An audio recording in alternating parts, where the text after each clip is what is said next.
Today's daf we're going to be learning is Masechet Avodah Zarah daf Ayin Gimel. This is the daf for Shabbat. We're going to get started from the Mishna at the top of the daf. Ye nesech atzul v'oser b'koshu. Okay, we have a fairly simple Mishnah, but once we get to the Gemara, it's going to really complicate things. So the Mishnah says, Ye nesech atzul v'oser b'koshu.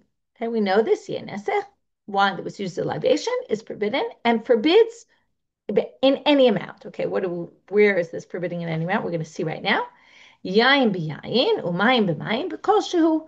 If wine mixes with wine that was used as a libation with kosher wine, or water that was offered up to idols, mixes with regular water. This is what we call mino, two of the same type. We've learned this before, but kosher. It's forbidden in any amount because we said that when two things have the same taste, we can't say that one taste nullifies the other because the taste of the wine is still there in the other wine, or the taste of the water with the other water. So it can't be nullified because there's no overpowering of one taste overpowering the other because they're the same taste. Yayin b'mayim, umayim b'yayin, but if it's either wine into water or water into wine, here they seem to mean, now the way normally we use this until we get to the Gemara and they change this, but we assume it means wine that was used as a libation mixed in permitted water, or water that was forbidden mixed up in kosher wine. Okay, why do we assume it goes in that way? Because usually when we talk about a mixture, we're talking about everything was mutar, permitted, and then something got dumped in, right? Like you're milking to your cholent or something. And that's a little different because that's basar and chalab, each one is permitted, but as soon as you put one into the other, it forbids it. But normally we're talking about something of forbidden substance falls into a permitted substance. When will it forbid it? Only if it's enough that it gives flavor, which giving flavor could be determined um, either by tasting it, like obviously a Jew wouldn't taste it, would be forbidden, but if you find a non-Jew to taste, or the general amount we say is shishu, 1 in 60, right? If the ratio is more than 1 in 60, like 2 in 60 or something, then already it will be forbidden. Kiata Rav Dimi. Now here comes the Gemara, which is going to complicate our mission. What we're going to do is we're going to bring Rav Dimi's statement in the name of Rabbi Yochanan. Rav Dimi and most of the characters you're going to see today are people who brought the Torah of Israel to Babylonia.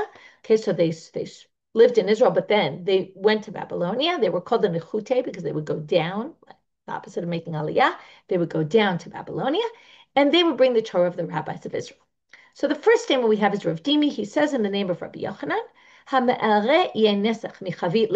you're pouring yayin nesech, forbidden wine, from a barrel into the pit where there's a lot of wine, and we're assuming in the pit there's kosher wine, and you start pouring non-kosher wine, right, yayin nesech wine, into the pit. Afilu kol hayom kulu. You could keep pouring all day long. That's an exaggeration, but they're using an example of all day long. Rishon bat. This is a different halacha. As each drop of wine that you're pouring from the barrel into the pit hits the barrel, hits the pit, sorry, it immediately, now remember, what's in the pit is permitted. Every drop that hits the pit becomes automatically nullified into the pit, which means that every Isser drop that drops, as soon as it hits, there's 60 of the wine of heter against the wine that's falling in, and it overpowers it, and it's actually all permitted. That's what Rav Dimi says in the name of Rabbi Yochanan. To which the Gemara says, well, then our Mishnah makes no sense. Tnan, ye nesech asur v'oser b'kol shehu. Right? It says, ye nesech is forbidden and forbids in any amount, meaning right, wine falls into wine, it's going to forbid the rest of the wine. And what did we say? My love the kanefali surah go hetera. Isn't it when forbidden wine, isn't that the way we understood the Mishnah? Forbidden wine falls into permitted wine, all the wine becomes forbidden. So that seems to contradict because we just said if it falls into heter, even if it's min b'mino, right, it'll all be canceled. Every drop gets swallowed up by the heter and it's all going to be permitted. To which the Gemara says, no, de kanefel hetera legoi surah. We're going to explain the Mishnah as the opposite case, not what we thought. When we said yayin b'yayin forbids b'kosher, what we mean is if permitted wine falls into forbidden wine, then, and now Rav Dimi is going to fit perfectly, Rishon batel. Now the nullification is going to go in the opposite direction here. Same idea. Something falls into something else. Every drop that falls is going to be nullified into what's in the pit. But what's in the pit? Isser, forbidden substance. So now all the permitted wine that falls in is going to be automatically, every drop gets swallowed up by the Isser and overpowered by it. And that's why the whole thing is going to be forbidden. Okay? And that's how Rav Dimi has to read the Mishnah. Otherwise, it doesn't make sense. So that was difficulty one with Rav Dimi on the first part of the Mishnah, which talked about Oser b'kolshu, yayin b'yayin. And now we're going to say it means not what we thought, that forbidden wine falls into permitted wine, but actually permitted wine falls into forbidden wine. And that's why every drop that falls immediately becomes forbidden, nullified into the big mixture of Isser, a forbidden substance, and therefore swallowed up into it. But we're going to keep going with problems with the next lines of the Mishnah. So we're going to have three questions, all from our Mishnah. Tashma, yayin b'mayim b'notein tam. Now, here when we get to min b'she'eno mino, notice Rav Dimi didn't distinguish between min b'mino and min b'she'eno mino. Okay, he actually was talking about min b'mino. Okay, obviously, if it works for min b'mino, and we could be lenient and say rishon batel, every drop gets nullified, then we could say the same thing for min b'she'eno mino. Okay, so now we're going to say the following. Yayin b'mayim b'notein tam. So when you have min b'she'eno mino, okay, which again, we assume means wine, forbidden wine, falls into permitted water. If there's enough water to overpower the wine, it's permitted. If there's too much wine and there's not 60 of water against it, then the wine is going to forbid the whole thing. Now, this is when wine that's forbidden falls into, as we just said, water that's permitted. And if you say rishon batel, every drop that falls is nullified, should be nullified all into the heter, and it should all be permitted. So why is it forbidden if there's too much, right? If there's not enough water against the wine? To which the Gemara says, lo de kanefil chamar de heter l'maya d'isur, just like they did with the first part, and just like they're going to do with the third difficulty in a minute. It's actually a case, and now we're going to reread the entire Mishnah, is a case where, again, now only part 2 of the Mishnah, permitted wine actually falls into forbidden water. In other words, water, again, that was offered up to idols. So the wine is going to be nullified into the forbidden water. Now what happens? Now you have to think for a minute. It said it's forbidden b'notein tam. Right now, let's ignore the notein tam. Let's just say it's forbidden. Why is it forbidden? Because as we poured it in, it got swallowed up by the Isser, okay? And that fits in with what Rav Dimi said. The problem is that it should be forbidden kosher then. So the answer that you have to give, Rashi adds this, is it must be in this case, it was poured all at once. Because if it's poured all at once, right, the only reason why rishon batel happens is because, and we didn't talk about this before, but the assumption is we're talking about where you poured slowly, and then we can view the drops independently, and they all get kind of swallowed up as they go in. But if you dump the whole thing at once, all the forbidden water, all the permitted, it's the yayin b'mayim, right, all the permitted wine onto the forbidden water, and you poured it all at once, then it's only going to be forbidden if it's notein tam. Okay, so even though we normally say rishon batel, in this case there is no rishon batel, and it'll actually be forbidden if it all falls at once, as long as there's not enough of the isser, not enough of the heter against the isser. There has to be more isser in it, not 1 in 60, but let's say 2 in 60.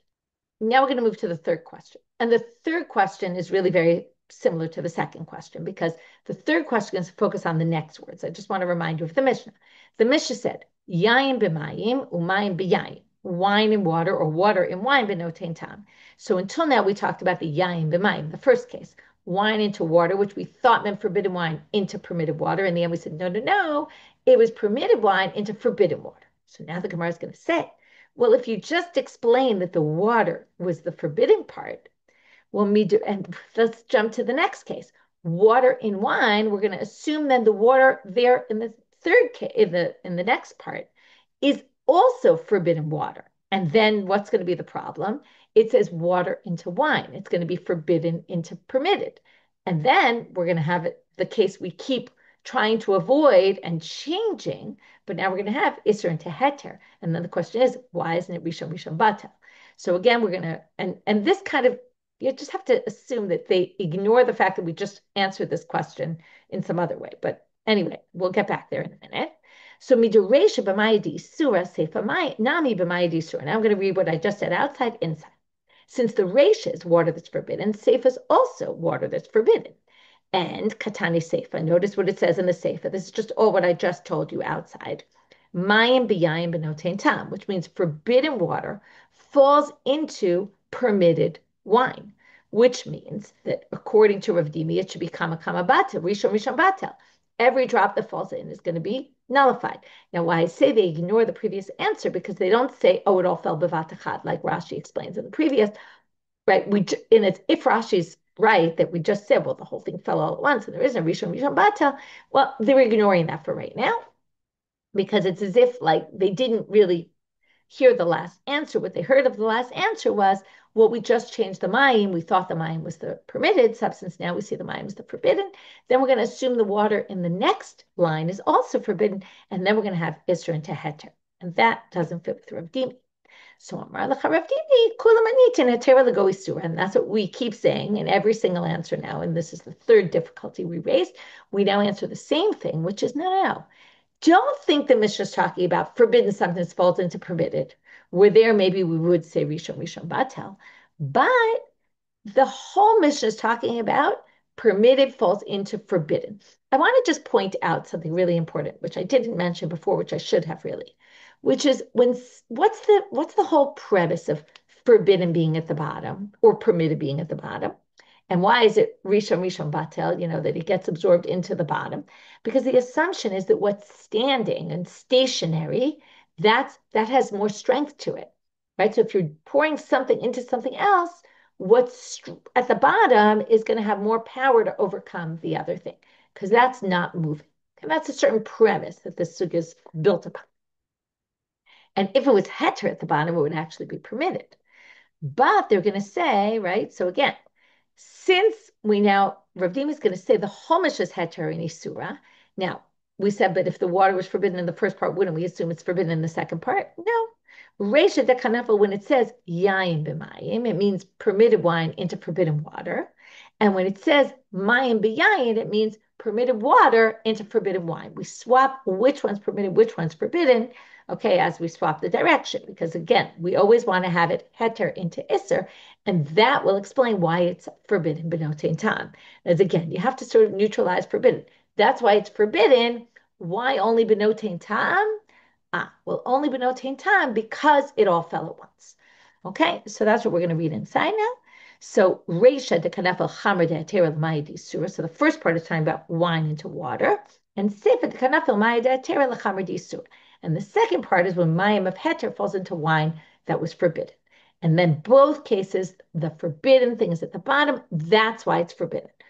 Why not be kosher and why only notein tam? So that Rashi adds, even though again I'm going to raise this as a bit of a difficulty of the sugya because it doesn't say this anywhere, but Rashi mentions that it must be it all fell all at once. Otherwise, it would be forbidden actually b'mashu because rishon batel, every drop of heter that falls into Isser is going to be immediately swallowed up.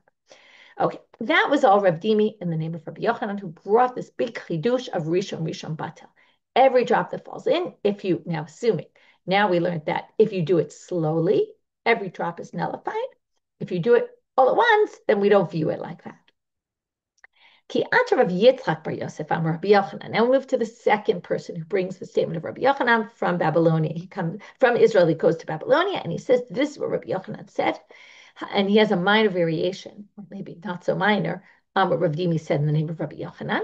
Nesech mitzirtzur katan lebo. If you're pouring from a small jug into the pit, afilu kol hayom kulo, even all day long, rishon batel. So he says rishon batel, but he says specifically when you're pouring from a jug into the pit. V'dafka tzirtzur katan. Now they say here, listen to his words. He's talking obviously about a small jug, tilo nafesh amude, because when you pour it, the stream is not so strong from a jug. Aval chavit, but think about pouring a barrel. When you pour a barrel, the nafesh amude, low. When you pour a barrel, it actually streams out pretty quickly because it's got a very big opening. So there's no concept of Rishon Rishon Batel. So we have two versions of Rabbi Yochanan. Does he hold Rishon Rishon Batel, every drop that falls is Batel, even from a barrel or only if you're pouring from a jug? Now we get to the third statement. This already is a different statement. Maybe I'll point out later why I think this is here. I mean, it's here because it is similar to talking about nullification, but it's a completely different issue. And we'll see only later possibly why this was brought here. Ki ata Ravin amar Rabbi Yochanan. When Ravin came, he said in the name of Rabbi Yochanan, Ye nesech shenafal lebo, v'nafal sham kiton shamayim. We have wine that was used as a libation, so it's forbidden. It falls into a pit full of other wine, which normally we say mino, right? Mino, we're assuming this is, let's say, it fell all at once. Okay, we're not talking about Rishon Batel. So we have permitted wine, into it falls forbidden wine. They're mino, two of the same type, not Batel. But then, okay, so basically what does it mean it's not Batel? It means this whole substance is forbidden. So let's say we have 1 part wine of forbidden wine to 20 parts of permitted wine, okay? So now you have 21 parts of wine, okay, measurements, whatever it is. 21, we call it a log, doesn't matter. 21 measurements of wine. 20 are permitted, 1 is forbidden, but now all 21 become forbidden. Then, what happens next? Nafal sham kiton shamayim. Now we have a whole jug of water that falls in, and let's assume the water is 60 parts. This is very important because there's 60 parts wine against 21 parts of forbidden wine. Now that would never be batel, that wine. However, if you look at that combo of wine, you have 1 part that's really usher and 20 parts that just became usher because of the one that's forbidden.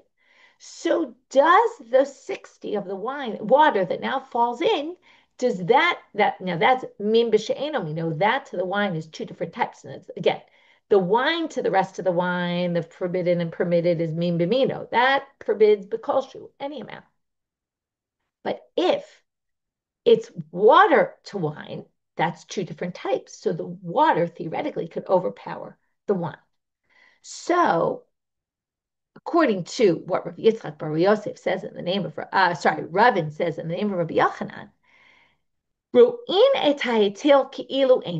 we ignore the 20. The 20 that we said was forbidden, it's really only forbidden because it's got forbidden wine mixed into it. But it's not really counted as forbidden substance as compared to the water. So when the water of 60 falls into this 21 parts of wine, which really only has 1 part that's forbidden, even though we call the whole substance of the 21 forbidden, we ignore the wine that's in there that's forbidden, the 20, that we made forbidden because of the mixture.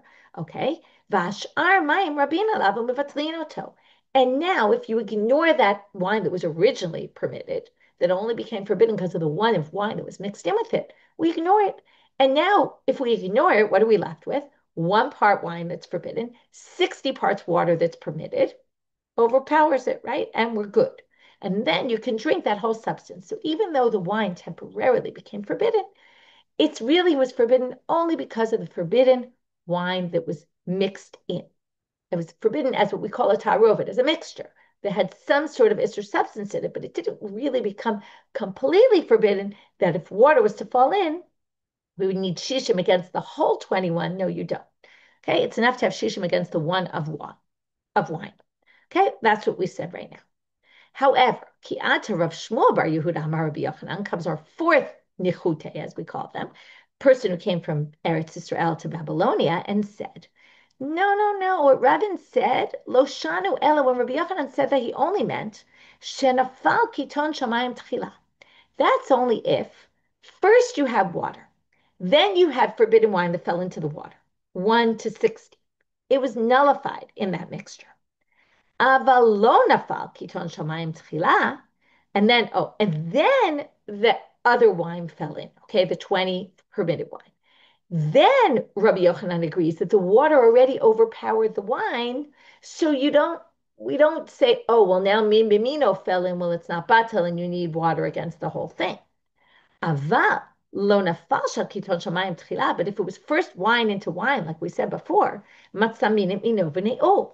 Okay, these are very important principles in kashrut. Okay, this concept of number one, ro'im et ha'eter ki'ilu eino, right? But comes the second verse of Rabbi Yochanan said, matzah minim mino v'ne'ol, meaning the opposite of what Ravin said in the first case, which is if the wine fell into the wine and forbade it, that basically creates a situation where two similar types, right, wine and wine mixed in. Now, the one of wine forbade the rest of the 20 of permitted wine. And now we have a strong, in other words, ne'or means it woke it up, it strengthened the 20 that were permitted. It now made them all forbidden. And if water falls in after 60, it doesn't have enough to overpower the 21 of forbidden wine now, because all 21 became forbidden. Okay, so he says it would only work if there is a concept where it works, but that's if already the wine was nullified into the water. Then later more wine comes, that doesn't ruin it. We don't look at it as min b'mino. Okay, once the min b'she'eno mino combo happened and it nullified, it's nullified. Okay, and anything that happens after won't mess it up. But if the wine already forbade the other wine, too late. There's nothing we can do about it. That was the fourth statement we saw in the name of Rabbi Yochanan. Now, the first two had to do with each other, right? There were different versions. Is it pouring from a barrel, Rishon Batel, or maybe only pouring from a cod? The second two was this debate about what Rabbi Yochanan said about ro'in et ha'eter ki'ilu eino. Okay, can you ignore the min b'mino part, right? And it doesn't really become forbidden, or can you not say that? However, and this is probably why this sugya is here, because some people say, ika de matnila matnitin. Some people say this last statement of Rav Shmuel Bar Yehuda wasn't actually said about Ravin, the same exact words, but they were actually said about our Mishna, and that's probably why they brought this here. Yayin b'yayin b'kosher. On the words wine mixed with wine nullifies it, right? Wine mixed with wine makes the whole substance forbidden. Amar Rav Shmuel Bar Yehuda, on that line, Rav Shmuel Bar Yehuda said, Amar Rabbi Yochanan, in the name of Rabbi Yochanan, Lo shanu ela shelo nafal sham kiton shamayim. When is min b'mino going to be bad and forbid the whole thing? When there's no other water in there, okay? When there's nothing that's she'eno mino there, and it's just min b'mino, two of the same type. Aval nafal sham kiton shamayim. But if water were to fall in together with this substance, even after the wine was already mixed with the wine, okay, you're going to notice this sounds exactly like Ravin, okay? We can ignore the 20 of permitted wine that was in there. Even though it became forbidden, it wasn't really forbidden. And so when we say min b'mino b'mashu, we're going to be very strict when it's two of the same type, that's only temporarily until something else doesn't fall into it. But if there was 60 water against the one forbidden of wine, even though there was already min b'mino and the wine mixed with the other wine, it doesn't matter. We view the heter, what was originally permitted, as if it's not there. And the min b'mino, one overpowers the other, and we're good. And then he matches exactly what Ravin said. So either he disagrees with Ravin, if we view his statement was made against Ravin, or if we say his statement was made against the Mishna, on the Mishna, and now we see how this all connects. Because on the Mishna, we say min b'mino b'mashu, but not if we have this also water there. Okay? Even if the water came at the end. That's the second way of reading Rav Shmuel Bar Yehuda. Now the Gemara is just going to say something that's obvious from what we just explained. And what's the difference whether you say his statement was made on the Mishnah or his statement was made on Ravin? There's an obvious difference. The second way we read it, who reads it as if it was said about the Mishnah itself, lo ba'itchila. You don't need the water to fall in there first. Even if the water falls at the end, it still overpowers the wine, the forbidden wine. And if you say he said it against Ravin, right, on Ravin's statement, and he limited Ravin's statement, then you're going to need the water to be there first in order for the min b'she'eno mino to overpower and view the wine as if it's not there. That's only if the wine fell at the end. But if the wine fell before the water, then it's not going to work. Okay, thus ends that section. However, we're not completely ending it because now we're going to end up with another machloket. Sort of, it's a similar situation to the one Ravin brought. And we're going to see a new opinion about this. Right now, we have two opinions. Does the water have to fall first, right? Does the forbidden wine in the water first? That was the second reading of Rav Shmuel bar Yehuda. The first reading of Rav Shmuel bar Yehuda after Ravin came. Or what Ravin said, and the second version of Rav Shmuel bar Yehuda, which is that you don't need the water to be there first, even if the water comes at the end. It's fine. Now we're going to have something, a minor difference, and a different shita that we haven't seen yet, which is chizkia. And then we're going to see Rabbi Yochanan, which we're going to see Rabbi Yochanan. We quoted him before, but remember, we quoted two versions. Now we're going to see what they say in the name of Rabbi Yochanan. And that's going to match something we saw before. So if wine that was offered as libation falls into a pit with other wine, and there was ketone of water there. Now here we're going to say it sounds like the water fell at the end, but that's not the case. Okay, Rashi is going to clarify for us that the top of the next page, that we mean that the water was already there, and the wine was already there, and the water, the yayin nesech, fell in at the end. The very last thing to go in was yayin nesech. Amar Chizkiah, turning now to Amabed, higdilo be'isur asur. If the wine comes at the end and basically adds isser to this, right? There was, let's go to our example, 20 parts wine permitted, 60 parts water permitted, comes one part of yayin nesech, falls into there, okay? It basically turns all the wine into isser, and you now have 21 wine against 60 of water. That's not going to be nullified. Higdilo beheter mutar.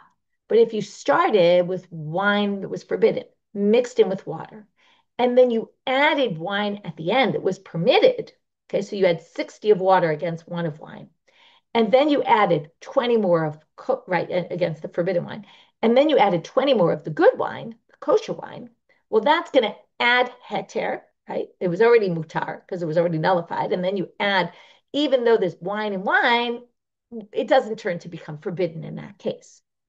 Rabbi Yochanan Amar, okay, that was an opinion we didn't see before, because this is talking about if the wine fell at the end, the permitted wine, it'll be permitted. If the forbidden wine, it'll be forbidden. Rabbi Yochanan Amar, afilu higdilu b'isur mutar.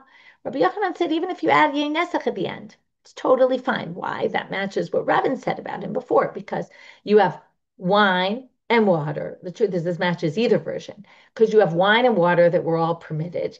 Then you added 1 part wine that was forbidden into a combination of water was there already. Well, the wine is nullified into the water. Even though there's other wine there, we don't say, oh, min b'mino, it strengthened each other. Okay, now, Amalei Rabbi Yirmiyah Rabbi Zarah. Lema chizkiv Rabbi Yochanan bepluted Rabbi Lezer v'Rabbanan kamifnis. Rabbi Yirmiyah says to Rabbi Zarah, why don't we suggest that the machloket chizkiah and Rabbi Yochanan is the same machloket as Rabbi Lezer and the rabbis? What's that? Ditnan says in the Mishna, Shiur shachulim v'shel truma. Talking about truma and non-truma produce. Okay, we have in this case, it's a leavening agent that was chulin and one of truma. Shenaflu l'toch ha'isa, and they fell into a dough. So now you're going to leaven this dough with both a mixture of truma and chulin. The question is, do we call the dough chulin or do we call it truma? And if it's truma, it's going to be forbidden to anyone who's a non-kohen. Neither one is powerful enough. The leavening agent is not strong enough to actually leaven this dough. Okay, the ratio is not enough. Okay, we're going to compare this. The ratio is not enough to forbid the whole thing, like one, right, with there's 60 parts water to 1 part of Isser. But together they combined and they leavened it. So the chulin and the truma together, though, was enough to leaven the dough. Rabbi Eliezer says, we follow whatever went last. If the makes sense, right? Because if the first one couldn't have leavened it by itself, but the second one caused the leavening to happen in the end, even though it itself couldn't have forbidden it. But since it, in the end, that was the one that was the catalyst to make it leaven, then we follow the last one. Now, who is this similar to? This is like Chizkiah, because what does Chizkiah basically say? If the yayin nesech came at the end, then it's forbidden. If the yayin heter came at the end, it's permitted. It goes by whatever went in last. Whereas the rabbi said, we don't care which one went in last, right? As long as you have 60 water against 1 of wine, right? The Isser wine, it's nullified. So that's going to match what the rabbis say here. חכמים אומרים, בין נפל איסור בתחילה ובין בסוף, אין אסור עד שיהיה בו כדי להחמיץ.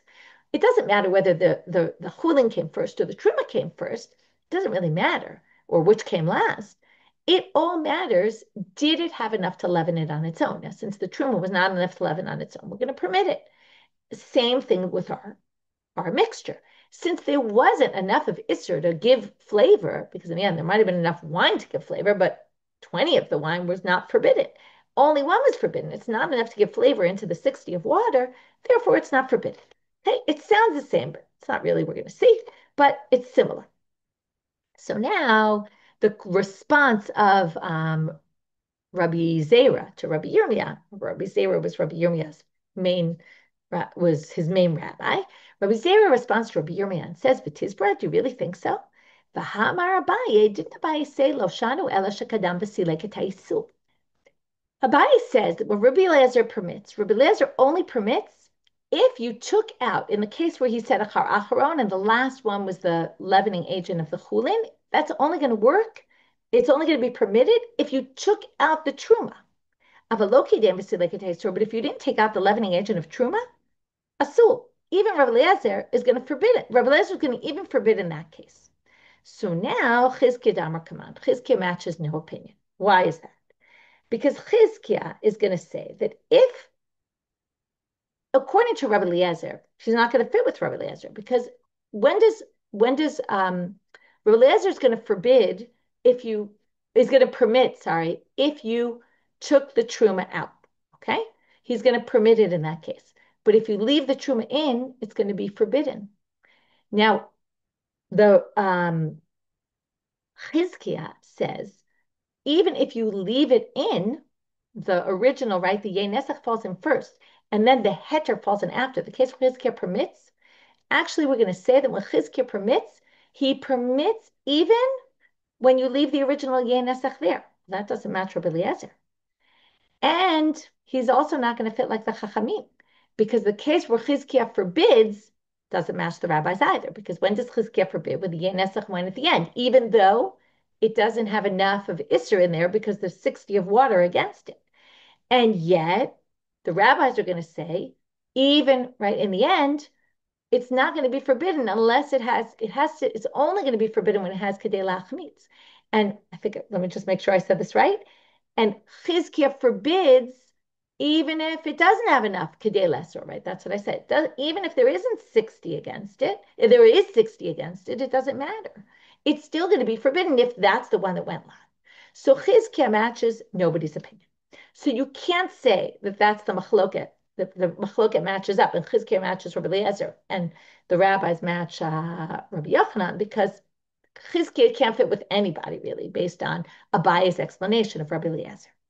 So elahacha berowin kamiflige. We're now going to say the machloket between Chizkiah and Rabbi Yochanan all has to do with this case of rowin that we talked about before. Lechizkiah le rowin, le Rabbi Yochanan eat le.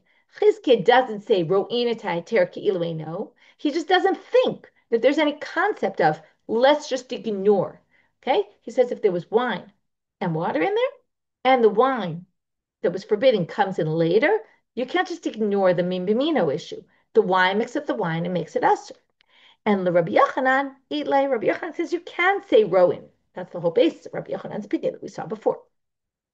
But now the Gemara, and therefore the machloket doesn't have to do with this machloket that we said before, of this machloket Tanaim with this or of Chulin and Truma. So now they say, but wait a minute. According to this, Rabbi Yochanan has ro'in, but mi lecha Rabbi Yochanan ro'in. How can Rabbi Yochanan say ro'in? We view that here as if it's not.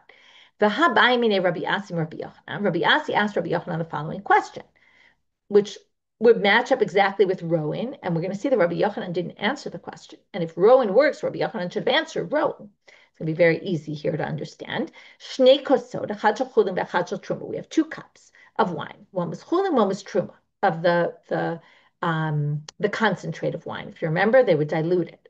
Umizagan, and then you diluted it. V'irvan zebazeh. So you diluted the wine, you added 3 parts water, and then you mixed up the 2 wines. So you add 3 parts water to the chulin, 3 parts water to the truma, and then you mix them together. V'lo pashatle, and he didn't answer the question whether the forbidden substance is permitted. Now, what's the issue? Can we view the wine? Do we look at the 2 wines as, oh, well, the wines combined together and they're forbidden, right? One forbids the other, and then you don't have enough water to overpower it? Or do we not say that? Now, there's a side question here, which doesn't really make sense because there isn't shishim of the water. Some people say that in diluting wine, you don't need shishim. It's enough to have 6 times. You're going to have 6 times water to 2 parts wine or to 1 part wine. That's the whole question. Do you view it as 2 parts wine or 1 part wine? And that works. Why does 6 parts water overpower wine? Because wine is terrible if you use 6 parts water. Normally, they would use 3 parts water. Another possible answer they give, and again, this is just a side point, that maybe there was so much more chulin of wine and then so much more water, and it would be a ratio where you would have 60 times the water to the 1 of wine. That would be another case where you would get to 60. Anyway, that's a side point. The point is, do we view it like this?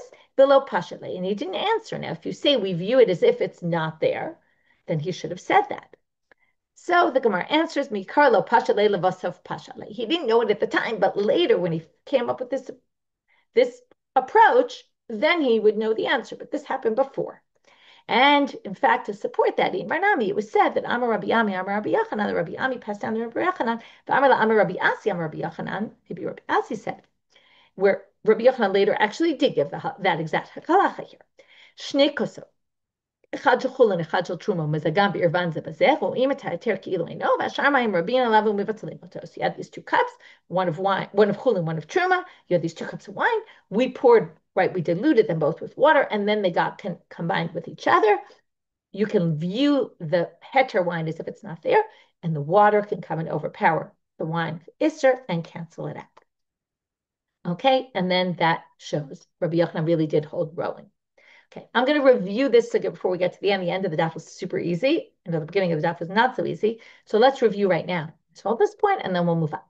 So we had this Mishnah, which seemed pretty simple. The difference between mino, mino. What happened was Rav Dimi came and complicated the whole thing because he brings this approach of Rabbi Yochanan that basically talks about that this idea of rishon batel, and then we bring different parts of the Mishnah, and then we say, well, the Mishnah really can be read by Rav Dimi anyway, a little bit differently, and that it's not Isser falling into Heter, but it's Heter falling into Isser, and then what's at the bottom is what determines, right? And then either it goes by rishon batel, or perhaps some of the cases are where the whole thing fell all at once.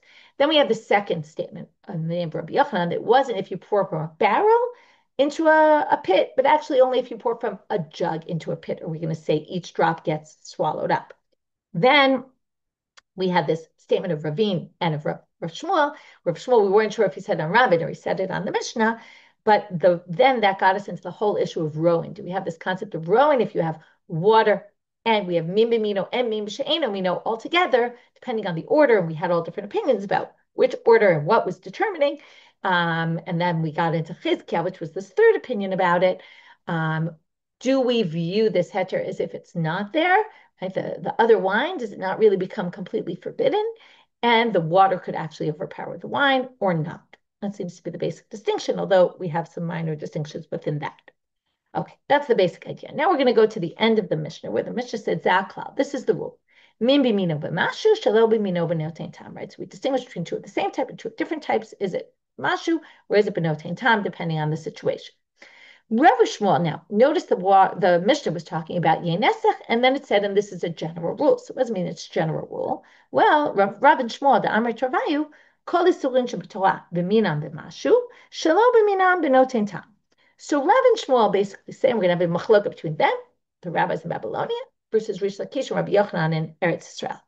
Rav and Shmuel say all forbidden combinations in the Torah, b'minan b'mashu, shelo b'minan b'notein tam. If they're the same, it's forbids b'mashu. If it's not the same, b'notein tam. And zaklal, why does it say this is the principle? Because it's exactly that. Latruya, what does it come to include? Latruya kol isurin sheb'torah, to say all things in the Torah, this is all true for them. Rabbi Yochanan, Rish Lakish, Amar Travayu, kol isurin sheb'torah, bein b'minan, bein shelo b'minan, b'notein tam, chutz miteva v'yayin nesech. But Rabbi Yochanan and Rish Lakish disagree. They say, no. All isurin in the Torah, this whole thing of min b'mino, that's a unique chumrah for yayin nesech and tevel. We'll talk about tevel in a minute. And, okay, whether they're minan, whether they're the same, whether they're different, all other isurin b'notein tam, they're only forbidden if they give taste. We don't forbid them at, any small amount. So meat, non-kosher meat falls into a non-kosher meat, into a kosher meat stew. It doesn't forbid the whole thing, only if you taste it, if it's enough that fell in that would cause a difference in the taste. Now, we did say, right, there's no such thing. It's not neutralized. But that's Rabbi Shmuel's position. Not everybody agrees. Okay, Rabbi Yochanan and Rish Lakish think, and all other things, it's benotin tam. It's a special chumrah for tevel, which is non-tithe produce, which is forbidden to eat. If it falls into other produce that was permitted because it was already tithed, it forbids everything b'mashu if it's the same type. If it's a different type, it'll be benotin tam. Right? Because tevel and nesech b'minam b'mashu shalom minam benotin tam. V'zaklal. So why does it say v'zaklal in our Mishnah? There's a general rule. Tevel. It's just coming to include tevel, saying this is a general principle that we apply in one other's case. Now we're going to have a very simply Tanya Kavatei to Rabbi Shmuel, Tanya Kavatei to Rabbi Yochanan Rish Lakish. Bright to the proofs the first opinion, bright to the proofs the second opinion. Fairly simple. Tanya Kavatei to Rabbi Shmuel. Here's the one that proves Rabbi Shmuel. Says it explicitly. Kol isurin shebetorah b'minam b'mashu shalom minam b'notei tam. This is true for all isurim in the Torah. Min b'mino b'mashu shalom b'minam if it's notein tam, if they're two different types. Only if it gives flavor. Tanya Kavatei to Rabbi Yochanan Rish Lakish. That's exactly what we said. All other isurim, whether it's the same type, different type of item, right? The same type of food, different type of food, it's going to be forbidden only if it's enough to give flavor, which is usually shishim, 60 times. Chutzmi, right? There isn't 60 times against it. Chutzmi tevel v'yenesech b'minam b'mashu shalom minam b'notetam. Other than what we said in our Mishnah is true for yenesech and for tevel. Now the Gemara is just going to end with Bishlama Yenesech Mishum Chumra Avodah Zarah. We understand, according to Rabbi Yochanan Rish Lakish, why we'd have a special Chumrah by Yenesech, because it was Avodah Zarah. We're always strict about Avodah Zarah. Ela Tevel, my time. What's the reason for Tevel to be strict? Well, the answer, Ketero Kachisuro. The same way it's permitted, that's the way it's forbidden. You have a pile of untithed produce, and you take 1 grain of wheat out, that actually permits the whole thing. If I take 1 grain out for truma, that means that I've done my truma, because truma by Torah law doesn't have a measurement. The rabbis gave it a measurement. In fact, it was a range, 140, 150, 160. If you're going to be more generous, less generous, at middle. But by Torah law, 1 fixes the whole thing. So they say, based on Shmuel, right? We're going to say the same way 1 permits, 1 forbids the whole thing. You put 1 grain of wheat that wasn't tithed into a pile that was already tithed, it ruins the whole thing. V'tanya nami hachi, and there's a braita to support this. B'meh amru tevel oser b'koshu b'mino shelo b'mino b'notein tam. This is a braita to support Rabbi Yochanan Rish Lakish. That when did they say tevel is oser b'koshu b'mino? When they say tevel is forbids in any amount, they're talking about b'mino when there's 2 of the same kind, like grain into right, wheat into wheat. But shelo b'mino, if it's 2 different types, it's only b'notein tam, only if it gives flavor. Okay, with that we end. So that was just this big machlok at Rav and Shmuel against Rish Lakish and Rabbi Yochanan. Is the principle in our Mishnah a principle across the board, or is it only a principle for tevel and yenesech? And then we just proved how we know why tevel should be any different than anything else. With that, we finished for today. Wishing everyone a Shabbat Shalom and Shavua Tov.